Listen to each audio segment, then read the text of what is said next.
Sampling is not just the sound we know, where sounds from other records show up in the ones we're listening to, or we have great drum sounds at our fingertips without the time and trouble of miking up a drum kit.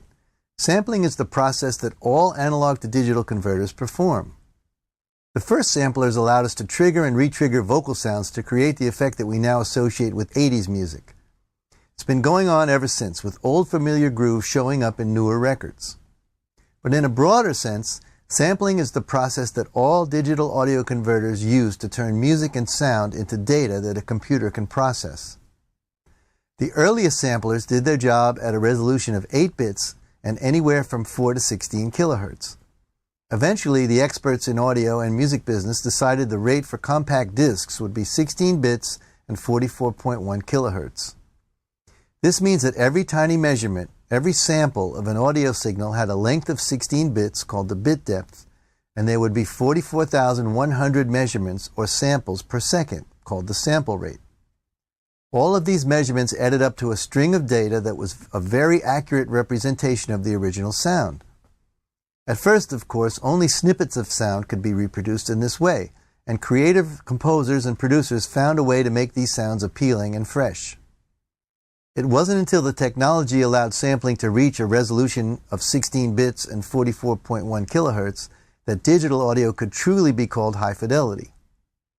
Later on, when resolution could be economically increased to 24 bits and 48 kilohertz and then 96 kilohertz, the issue of resolution became less important as an indicator of the recording quality. Today, although Pro Studios still have very expensive audio interface systems with extremely high-quality components, it's possible for the average home studio user to buy exceptional interfaces and converters for less than $1,000. Just a few short years ago, the price would have been 5 times that.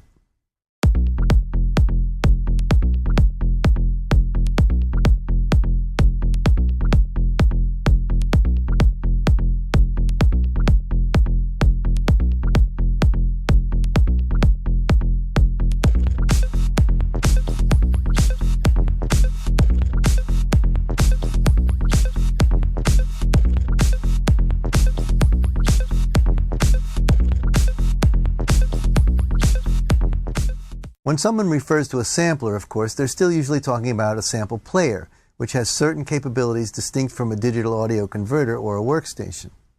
Producers still use sampling for specific effects in songs, but usually the keyboard is triggering a sample that's stored inside the computer rather than one stored in an external sampler.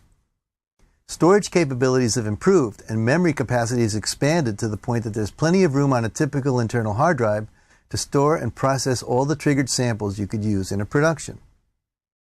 The sampler was designed to be controlled by a music keyboard and to have characteristics similar to the first synthesizers. You can use electronic synthesis techniques to combine, shape, and modify the sound coming from the sampler. The big difference between synthesizers and samplers was that synthesizers generated their sounds from circuitry, either analog or digital, that resided within the synthesizer. Samplers, on the other hand, got their sound from the sampling process, with sounds either provided on discs or by recording a new sound directly into the sampler. Once you have a sample, you can then modify it in several ways. You can make it longer or shorter, combine it with other samples, or even change its pitch. You could also perform the manipulations that a synthesizer uses on its internally generated sounds, such as applying various filters or envelopes to achieve new effects. Probably the biggest musical advantage of samplers was to literally put a full orchestra at the fingertips of composers and producers. Samplers got sophisticated enough they could emulate instruments way beyond the drums and percussion that first made them so attractive. Full orchestras can be spread across a keyboard and used by a composer to simulate large symphonies when scoring a film or video production. Desktop computers are now powerful enough to hold multiple libraries of sampled sounds, and almost every DAW software package comes with its own library of sounds. That allows you to make some very complex productions as soon as the software is installed. The editing techniques that we use in DAW software, such as waveform editing, crossfading, and filtering, are all capabilities that were first available in outboard samplers. All of the major early hip-hop productions were made with drum machine type samplers and dedicated hardware samplers. The vast majority of modern production will use some sort of sampled sound, for example, to beef up a drum track, or to add a unique instrument or sound into a mix. We know some of the most famous examples of music sampling, like Queen and David Bowie's intro to Under Pressure forming the groove of Vanilla Ice's Ice Ice Baby, or Rick James' Super Freak being used for MC Hammer's You Can't Touch This. But music sampling is now a widely accepted part of music production, with the original artists being credited and paid when samples from their records are used on new productions. More importantly, sampling of musical instruments has revolutionized the recording process for talented composers who can create convincing demos or even full productions without having to hire orchestras or other musicians to play exotic instruments, or even drummers.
Sampled instruments can provide you with all kinds of sonic possibilities as long as you have a computer powerful enough to store and reproduce them adequately with the rest of your production.